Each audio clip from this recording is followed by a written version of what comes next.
എനിക്ക് ഞാൻ സാറിൻ്റെ അടുത്തതിന് മുമ്പ് ഒരു അദാലത്തിന് വന്നിട്ടുണ്ട്. എൻ്റെ സംരംഭം തുടങ്ങുന്നതിന് ഏറ്റവും കൂടുതൽ എന്നെ ഹെൽപ്പ് ചെയ്ത ഒരു വ്യക്തി നമ്മുടെ മന്ത്രി തന്നെയാണ്. ഒരാഴ്ചയ്ക്കുള്ളിൽ ആണ് അതിൻ്റെ കാര്യങ്ങളൊക്കെ നടത്തി തരും, ഒരാഴ്ചയ്ക്കുള്ളിൽ അതിന് വേണ്ട നടപടികൾ എടുക്കുമെന്ന് അന്നോട് പറഞ്ഞു.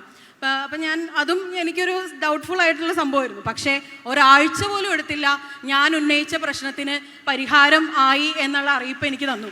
ആ ഒരു സംഭവമാണ് ശരിക്കും എന്നെ സംരംഭകയാക്കിയത്. ഒരു വൈമനസ്യവുമില്ലാതെ, ഒരു ആത്മവിശ്വാസക്കുറവുമില്ലാതെ നിങ്ങൾക്ക് നിങ്ങളുടെ ആശയങ്ങൾ പറയാം, എഴുതി നൽകാം, ഒക്കെ ചെയ്യാം. എനിക്ക് ചോദിക്കാനുള്ളത്, നമ്മുടെ ഇപ്പോൾ ഓക്സിലറി ഗ്രൂപ്പ് ഏറെ വർഷങ്ങളായി കൂടുതലും പുതിയതായിട്ടുള്ള ഇന്നോവേറ്റീവ് ആയിട്ടുള്ള പ്രോജക്റ്റുകൾ കോളേജുകളിലേക്കും വ്യാപിപ്പിക്കുകയാണല്ലോ. എന്തൊക്കെ നൂതന ആശയങ്ങളിൽ ഞങ്ങൾക്ക് ഞാൻ പറയാം. അതിനാണ് ഈ ജെൻനെക്സ് സമ്മിറ്റ് സംഘടിപ്പിച്ചിട്ടുള്ളത്. അപ്പോൾ ഒരു ഇൻട്രാക്ഷൻ വേണമെന്ന് എക്സിക്യൂട്ടീവ് ഡയറക്ടർ പറഞ്ഞിരുന്നു. ഒരുപാട് സമയം നമുക്കില്ല. നിങ്ങൾക്ക് എല്ലാവർക്കും അറിയാം, തദ്ദേശ ഇലക്ഷൻ ഏത് ദിവസവും പ്രഖ്യാപിക്കാമെന്നിരിക്കുകയാണ്. അപ്പോൾ അതിൻ്റെ ഒരുപാട് തിരക്കുകളുള്ളൊരു ദിവസമാണ്. നിങ്ങളെല്ലാവരെയും കാണാനും സംസാരിക്കാനുമായിട്ടാണ് വന്നത്. വളരെ ഒന്നോ രണ്ടോ ചോദ്യം നമുക്ക് വേണമെങ്കിൽ എടുക്കാം. ആരെങ്കിലും ഉണ്ടെങ്കിൽ ചോദിച്ചോളൂ. മറ്റൊരവസരത്തിൽ വിശദമായിട്ടുള്ള ഇൻട്രാക്ഷൻ ആവാം. ചോദ്യം ഉണ്ടെങ്കിൽ ചോദിക്കാം. സാർ, ഞാൻ മലപ്പുറം ജില്ലയിൽ നിന്നുള്ള ഒരു സംരംഭക കൂടിയാണ്. ഈ വേദിയിൽ ഞാൻ ആദ്യം സാറിന് ഞാൻ സാറിൻ്റെ അടുത്തതിന് മുമ്പ് ഒരു അദാലത്തിന് വന്നിട്ടുണ്ട്. എൻ്റെ സംരംഭം തുടങ്ങുന്നതിന് ഏറ്റവും കൂടുതൽ എന്നെ ഹെൽപ്പ് ചെയ്ത ഒരു വ്യക്തി നമ്മുടെ മന്ത്രി തന്നെയാണ്. ഞാനത് ഈ വേദിയിൽ എനിക്കതൊരു താങ്ക്സ് ഗിവിങ്ങിനുള്ള വേദി കൂടിയായി ഞാനിത് ഉപയോഗപ്പെടുത്തിട്ട് ആദ്യമായിട്ട്. കാരണം എന്നെ ഒരു സംരംഭകയാക്കിയത് ഓക്സിലറി ഗ്രൂപ്പാണെന്ന് ഞാൻ എല്ലാ വേദിയിലും പറയാറുണ്ട്. പക്ഷേ അതിനു മുൻപ് നടന്നൊരു സംഭവം, ശരിക്കും ഞാൻ എൻ്റെ വീട്ടിൽ തന്നെയാണ് സംരംഭം തുടങ്ങിയത്. ഞാൻ ഹോം സ്റ്റേ ആണ് നടത്തുന്നത്. ടൂറിസം മേഖലയിലാണ് ഞാൻ എൻ്റെ സംരംഭം തുടങ്ങിയത്. പക്ഷേ അതിന് വേണ്ടിയിട്ട് എൻ്റെ വീടിനെ ഞാൻ കുറച്ച് ഇതുപോലെ സ്ട്രെസ് വർക്ക് ചെയ്ത് കുറച്ച് ക്രമപ്പെടുത്തിയിരുന്നു. അത് ചെയ്ത് കഴിഞ്ഞതിന് ശേഷം അതിൻ്റെ ടാക്സ് കാര്യങ്ങൾക്ക് വേണ്ടിയിട്ട് പഞ്ചായത്തിനെ സമീപിച്ചപ്പോൾ ഒരു വലിയ തുക സെസ് എന്നുള്ള രീതിയിൽ എനിക്ക് അടിച്ചു തന്നവർ. അപ്പോൾ ഒരു ബിഗിനർ എന്നുള്ള രീതിയിൽ എനിക്ക് അത്രയും തുക കൊണ്ടുപോയി സെസ്സായിട്ട് കെട്ടാനൊക്കെ എനിക്ക് വളരെയധികം ബുദ്ധിമുട്ട് തോന്നി. അപ്പോൾ ഒരുപാട് തവണ ഞാൻ പഞ്ചായത്തിൽ കയറി ഇറങ്ങേണ്ട ഒരു അവസരം വന്നിട്ടുണ്ടായിരുന്നു. അപ്പോൾ അതിനുശേഷം എന്നോട് പഞ്ചായത്തിലൊരു മെമ്പർ പറഞ്ഞു, സാർ ഒരു അദാലത്ത് നടത്തുന്നുണ്ടെന്ന്. ഞാൻ ആ അദാലത്തിൻ്റെ ഭാഗമായിട്ട് ചെന്ന് അപ്പോൾ 1000 അപേക്ഷ മാത്രം ഓൺലൈനിൽ കൊടുക്കാൻ പറ്റുള്ളൂ എന്ന് എന്നോട് പറഞ്ഞു. അപ്പോൾ ഞാൻ അപേക്ഷയും കൊണ്ട് ചെന്നപ്പോഴത്തേക്കും ഓൺലൈൻ അപേക്ഷകളെല്ലാം തീർന്നിരുന്നു. അപ്പോൾ എനിക്ക് ആദ്യം ഒരു ബുദ്ധിമുട്ട് തോന്നി, കിട്ടില്ലായിരിക്കും, നടക്കില്ലായിരിക്കുന്നു. അപ്പോൾ എന്നോട് പറഞ്ഞു നേരിട്ടൊന്ന് ചെല്ലുമെന്ന് പറഞ്ഞു. നേരിട്ട് ഞാനപ്പോൾ കുറച്ച് നേരത്തെ ചെല്ലണം എന്ന് പറഞ്ഞു. ഞാൻ നേരത്തെ ചെന്നു. നേരത്തെ നിന്ന് 4-ാം നമ്പർ ടോക്കൺ കിട്ടി. ആ ടോക്കൺ ഇപ്പോഴും എൻ്റെ പേഴ്സിൽ ഇരിക്കുന്നുണ്ടായിരുന്നു. കാരണം എന്നെ സംരംഭമാക്കിയ ഒരു സംഭവം അതാണ്. അപ്പോൾ ചെന്ന് സാറിൻ്റെ അദാലത്തിൽ പങ്കെടുത്തു. അന്ന് ചെന്ന ആളുകൾക്ക് ഒരാഴ്ചയ്ക്കുള്ളിൽ ആണ് അതിൻ്റെ കാര്യങ്ങളൊക്കെ നടത്തി തരും, ഒരാഴ്ചയ്ക്കുള്ളിൽ അതിന് വേണ്ട നടപടികൾ എടുക്കുമെന്ന് അന്നോട് പറഞ്ഞു. അപ്പം അതും എനിക്കൊരു ഡൗട്ട്ഫുൾ ആയിട്ടുള്ള സംഭവമായിരുന്നു. പക്ഷേ ഒരാഴ്ച പോലും എടുത്തില്ല, ഞാൻ ഉന്നയിച്ച പ്രശ്നത്തിന് പരിഹാരം ആയി എന്നുള്ള അറിയിപ്പ് എനിക്ക് തന്നു. ആ ഒരു സംഭവമാണ് ശരിക്കും എന്നെ സംരംഭകയാക്കിയത്. അപ്പോൾ ഇതെനിക്ക് ഇതുവരെ ആരോടും പറയാൻ പറ്റിയില്ല. അപ്പോൾ മന്ത്രി ഇരിക്കുന്ന വേദിയിൽ എനിക്കത് ഒരു നന്ദി പ്രകടനം ആയിട്ട് ഞാൻ ആദ്യം ഉദ്ദേശിക്കുന്നു. പിന്നെ ഇപ്പം എൻ്റെ ചോദ്യം ഇതാണ്. ഞാൻ എൻ്റെ വീട്ടിൽ തന്നെയാണ് ഞാൻ എൻ്റെ സംരംഭം ചെയ്യുന്നതെന്ന് പറഞ്ഞു. പക്ഷേ ഇപ്പോൾ നിലവിൽ പഞ്ചായത്ത് ലൈസൻസ് ഇല്ലാണ്ട് 50 തൊട്ട് 100% വരെ വീടിനുള്ളിൽ സംരംഭം തുടങ്ങാം, വ്യവസായം തുടങ്ങാം എന്നുള്ളൊരു ഇത് വന്നിട്ടുണ്ട്. പക്ഷേ ഞാൻ ഫേസ് ചെയ്യുന്ന ഒരു ബുദ്ധിമുട്ട് എന്താണെന്ന് വെച്ചിട്ടുണ്ടെങ്കിൽ KSEB ഏർപ്പെടുത്തുന്ന കറണ്ട് ബില്ലാണ്. അപ്പോൾ അത് എന്തെങ്കിലും ഇപ്പോൾ ഒരു തുടക്കക്കാർക്ക് എന്ന നിലയിൽ ആ ഒരു കറണ്ട് ബില്ലുമായിട്ടുള്ള എന്തെങ്കിലും കാര്യങ്ങളൊക്കെ ഒന്ന് ഇടപെട്ട് അതിനോട്, കാരണം 7C താരിഫ് എന്നുള്ള രീതിയിലാകും വ്യവസായം തുടങ്ങുമ്പോൾ. അല്ലെങ്കിൽ നമ്മൾ വീട്ടിലെ കറണ്ട് കണക്ഷൻ അനുസരിച്ച് 1A താരിഫിലാണ് നമ്മുടെ വീട്ടിലേത്. അപ്പോൾ അല്ലാണ്ട് വ്യവസായികൾക്കരിച്ച് നമ്മളവിടെ ഒരു വ്യവസായം തുടങ്ങുമ്പോഴത്തേക്കും ഈ പറഞ്ഞ 7A താരിഫ് എന്നുള്ള അതിനെന്തെങ്കിലും കാര്യങ്ങൾ ചെയ്തു തരുമോ എന്നുള്ളതാണ്. അപ്പോൾ ആദ്യം സന്തോഷം, അങ്ങേയറ്റത്തെ ചാരിതാർത്ഥ്യം. കാരണം തദ്ദേശ അദാലത്ത് കൊണ്ട് ഒരു സംരംഭകയെ സൃഷ്ടിക്കാൻ കഴിഞ്ഞു എന്നതിൽ, സംരംഭം തുടങ്ങുന്നതിനുണ്ടായ തടസ്സം പരിഹരിക്കാൻ കഴിഞ്ഞത്. 17,800-ലധികം പരാതികളാണ് തദ്ദേശ തലത്തിൽ ഞാൻ കേട്ടത്. അതുകൊണ്ട് ഓരോ കാര്യവും ഓർക്കുന്നില്ല.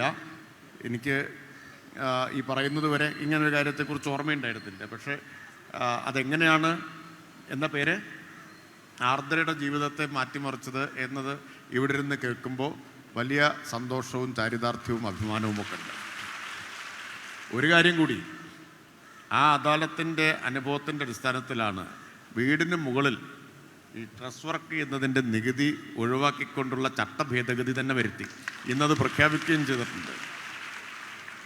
അതുപോലെ ലൈസൻസ് ചട്ടങ്ങളിൽ വലിയ മാറ്റങ്ങൾ വരുത്തി സംരംഭകത്വത്തെ പ്രോത്സാഹിപ്പിക്കാൻ വേണ്ടിയിട്ട് ഹോം സ്റ്റേകൾക്കും ഹൗസ് ബോട്ടുകൾക്കൊക്കെ ലൈസൻസ് കൊടുക്കാൻ വേണ്ടിയിട്ട് തീരുമാനമെടുത്തു. ലൈസൻസ് നടപടികൾ ഉദാരമാക്കി, ലൈസൻസ് പുതുക്കാനുള്ള നടപടികൾ ഉദാരമാക്കി. വലിയ മാറ്റങ്ങൾ ഇപ്പോൾ ലൈസൻസിൻ്റെ കാര്യത്തിലുണ്ടാക്കി. പിന്നെ വൈദ്യുതിയുടെ കാര്യത്തിൽ ഇളവ് തുടക്കത്തിൽ കിട്ടുമോ എന്നുള്ളതാണ്. അതെൻ്റെ വകുപ്പല്ല, വൈദ്യുതി മന്ത്രിയുടെ ശ്രദ്ധയിൽപ്പെടുത്താം. ഇങ്ങനൊരു യുവസംരംഭക ഒരു കാര്യം ഉന്നയിച്ചിട്ടുണ്ട് എന്നത്. KSEB വലിയ സാമ്പത്തിക ബാധ്യതയൊക്കെ നേരിടുന്ന സ്ഥാപനമാണെന്ന് നിങ്ങൾക്ക് എല്ലാവർക്കും അറിയാം. ഞാൻ എന്തായാലും അദ്ദേഹത്തിൻ്റെ ശ്രദ്ധയിൽ രേഖാമൂലം തന്നെ ഇക്കാര്യം കൊണ്ടുവരാം. കുടുംബശ്രീ ഓക്സിലറി മീറ്റിൽ ഉയർന്നു വന്ന ഒരു നിർദ്ദേശം എന്ന നിലയിൽ അദ്ദേഹത്തിൻ്റെ മുമ്പിൽ അവതരിപ്പിക്കാം. നമസ്കാരം സർ, എൻ്റെ പേര് ശശികല എന്നാണ്. എറണാകുളം ജില്ലയിൽ നിന്ന് വരുന്നു. എനിക്ക് ചോദിക്കാനുള്ളത്, നമ്മുടെ ഇപ്പോൾ ഓക്സിലറി ഗ്രൂപ്പ് ഏറെ വർഷങ്ങളായി കൂടുതലും പുതിയതായിട്ടുള്ള ഇന്നോവേറ്റീവായിട്ടുള്ള പ്രോജക്റ്റുകൾ കോളേജുകളിലേക്കും വ്യാപിപ്പിക്കുകയാണല്ലോ. അപ്പോൾ അങ്ങനെയാണ് എങ്കിൽ നമുക്ക് നിലവിൽ അയൽക്കൂട്ടങ്ങളുടെ വായ്പ, അതല്ലെങ്കിൽ ബാങ്ക് ലിങ്കേജ് എന്നിവ കൂടാതെ വ്യവസായ വകുപ്പുമായിട്ട് സംയോജിപ്പിച്ചുകൊണ്ട് കൂടുതൽ സബ്സിഡി, ഒരു 40% സബ്സിഡിയോട് കൂടിയിട്ടുള്ള പ്രോജക്റ്റുകളൊക്കെ വെച്ചിട്ട് നമുക്കത് ഹെൽപ്പ് ചെയ്യാൻ സാധിക്കുമോ? തീർച്ചയായിട്ടും വ്യവസായ വകുപ്പ് സംരംഭങ്ങൾക്ക് നൽകുന്ന ഏത് സബ്സിഡിയും നമുക്കും നേടാനുള്ള മാർഗങ്ങൾ നമുക്ക് നോക്കാവുന്നതാണ്. വ്യവസായ വകുപ്പുമായിട്ട് ഈ ജൻ നെക്സ്റ്റ് സമ്മിറ്റിൽ ഉയർന്നു വരുന്ന ഇത്തരം നിർദ്ദേശങ്ങൾ, ആശയങ്ങൾ പ്രത്യേകമായിട്ട് ചർച്ച ചെയ്യാം. വ്യവസായ വകുപ്പ് ഇപ്പോൾ പ്രഖ്യാപിച്ചിട്ടുള്ള സബ്സിഡികളും ആനുകൂല്യങ്ങളും നമുക്ക് കിട്ടുന്നതിന് തടസ്സം ഉണ്ടാവുമെന്ന് എനിക്ക് തോന്നുന്നില്ല. നമുക്ക് വ്യവസായ വകുപ്പുമായിട്ട് ചർച്ച ചെയ്യാം ഈ കാര്യങ്ങൾ. Okay sir, thank you. ഇനി ആരെങ്കിലും ഉണ്ടോ? ഒരു ചോദ്യം കൂടി ചോദിക്കാം, സാറിന് പോകേണ്ടതുണ്ട്. അവസാനത്തെ ചോദ്യം. 1:30 മണി, 2 മണി, 2:30 മണി ഒക്കെ പരിപാടിയാണ്. അത് കഴിഞ്ഞ് 3:30 ക്യാബിനറ്റ് ഉണ്ട്. പിന്നെ അത് കഴിഞ്ഞാൽ വീണ്ടും പരിപാടിയുണ്ട്. അതുകൊണ്ടാണ്, അല്ലെങ്കിൽ കുറച്ച് സമയം നിങ്ങളോട് സംസാരിക്കണം എന്നതിൽ സന്തോഷമേ ഉള്ളൂ. ചുരുക്കി ചോദിക്കണം കേട്ടോ.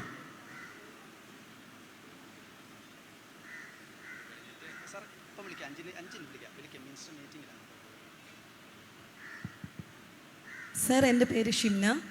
ഞാൻ കോഴിക്കോട് ജില്ലയിലെ തൂണേരി ബ്ലോക്കിലെ നാദാപുരം CDSൽ നിന്ന് വരുന്നു.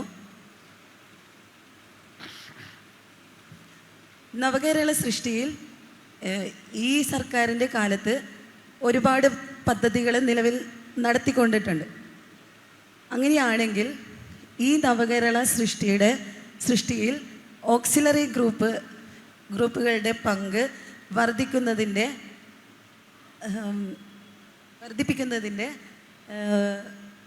നൂതന ആശയങ്ങൾ കൊണ്ടുവരുന്നതിൽ ഓക്സിലറി ഗ്രൂപ്പുകളെ എന്തൊക്കെ നൂതന ആശയങ്ങളിൽ ഞങ്ങൾക്ക്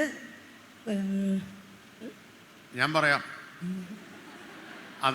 അതിനാണ് ഈ ജൻ നെക്സ്റ്റ് സമ്മിറ്റ് സംഘടിപ്പിച്ചിട്ടുള്ളത്. ഇവിടുന്ന് നിങ്ങളാണ് ആശയങ്ങൾ തരേണ്ടത്. സാർ, അതിന് ഞങ്ങൾക്ക് സപ്പോർട്ട്. ഇപ്പം നമ്മൾ ഗവൺമെൻറ് പറഞ്ഞോളൂ, എന്താ പറയാമെന്ന് സാർ പറയണേ. ഇപ്പോൾ നവകേരള സൃഷ്ടിയുടെ ഭാഗമായിട്ട് ചെയ്യുന്ന കാര്യങ്ങൾ ഞാൻ ചില കാര്യങ്ങൾ ഇവിടെ പറഞ്ഞു. എല്ലാം സമയമില്ലാത്തതുകൊണ്ട് പറയാതിരുന്നത്. പാതിദാരിദ്ര്യ നിർമ്മാർജ്ജനം, സ്ത്രീകളുടെ തൊഴിൽ പങ്കാളിത്ത നിരക്ക് ഉയർത്തൽ, സംരംഭകത്വ വികസനം, വരുമാനം വർദ്ധിപ്പിക്കൽ, ഇതെല്ലാം അതിൻ്റെ ഭാഗമാണ്. വേറെ ഒരുപാട് കാര്യങ്ങളുണ്ട്. അപ്പോൾ അതിൽ പുതുതായി എന്തൊക്കെയാണ് സ്ത്രീകൾക്ക് പൊതുവിലും ഓക്സിലറി ഗ്രൂപ്പ് അംഗങ്ങളായിട്ടുള്ള നിങ്ങൾക്ക് എല്ലാവർക്കും ഉള്ളത്, പുതിയ ആശയങ്ങൾ എന്നത് അറിയാനും കൂടിയാണ് ഈ സമിറ്റ് സംഘടിപ്പിച്ചിട്ടുള്ളത്. അപ്പോൾ നിങ്ങൾക്ക് എല്ലാവർക്കും നിർദ്ദേശങ്ങൾ വയ്ക്കാം, ഒരു മടിയും കൂടാതെ വയ്ക്കാം. ഞാൻ പറയുന്ന ആശയം നന്നാവോ, അത് സ്വീകരിക്കപ്പെടുമോ എന്നൊന്നും ആശങ്ക വേണ്ട കാര്യമേ ഇല്ല. ഒരാശയവും വിലയില്ലാത്തതല്ല. എല്ലാ ആശയത്തിനും അതിൻ്റേതായ പ്രാധാന്യമുണ്ട്. അപ്പോൾ ഒരു മടിയും കൂടാതെ, ഒരു വൈമനസ്യവുമില്ലാതെ, ഒരു ആത്മവിശ്വാസക്കുറവുമില്ലാതെ നിങ്ങൾക്ക് നിങ്ങളുടെ ആശയങ്ങൾ പറയാം, എഴുതി നൽകാം, ഒക്കെ ചെയ്യാം. Thank you sir. അപ്പോൾ തൽക്കാലം ഇപ്പോൾ നിർത്താമല്ലോ അല്ലേ? ചോദിക്കാനുണ്ടോ? ചടങ്ങിൽ മുഖ്യാതിഥിയായി എത്തിയിട്ടുള്ള ശ്രുതി KS, പിന്നണി ഗായിക.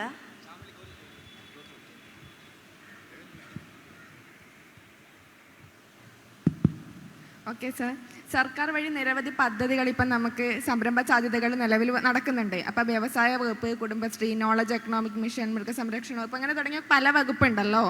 അപ്പോൾ ഈ സ്ഥാപനങ്ങളെല്ലാം നൽകുന്ന തൊഴിൽ സംരംഭ സാധ്യതകൾ, അതുപോലെ പരിശീലനം, ഇവയൊക്കെ ഒറ്റ കുടക്കീഴിൽ കൊണ്ടുവന്ന് ഒരു വെബ്സൈറ്റിൽ കൊണ്ടുവന്നു കഴിഞ്ഞ് കഴിഞ്ഞാൽ നമ്മളെപ്പോലെ യുവ സംരംഭകർക്ക് അത് വലിയൊരു സഹായമായി മാറും. അപ്പം അതിന് വേണ്ടുന്ന എന്തെങ്കിലും. പാലക്കാടാണോ? കാസർഗോഡ്. അപ്പോൾ വളരെ ഗംഭീരമായ നല്ലൊരു നിർദ്ദേശമാണ് വെച്ചിട്ടുള്ളത്. തീർച്ചയായിട്ടും ഈ നിർദ്ദേശം നമുക്ക് വളരെ സ്വാഗതാർഹമാണ്. പിന്നെ നിന്ന് അതിൻ്റെ എല്ലാ പരിപാടിയും തെറ്റിപ്പോവും. മറ്റൊരു സന്ദർഭത്തിൽ നമുക്ക് വിശദമായിട്ട് സംസാരിക്കാം. സത്യത്തിൽ നിങ്ങളോട് കുറച്ചുകൂടി സംസാരിക്കണമെന്ന് ആഗ്രഹമുണ്ട്. പക്ഷേ ഇന്നത്തെ സ്ഥിതി ഇതായി പോയതുകൊണ്ടാണ്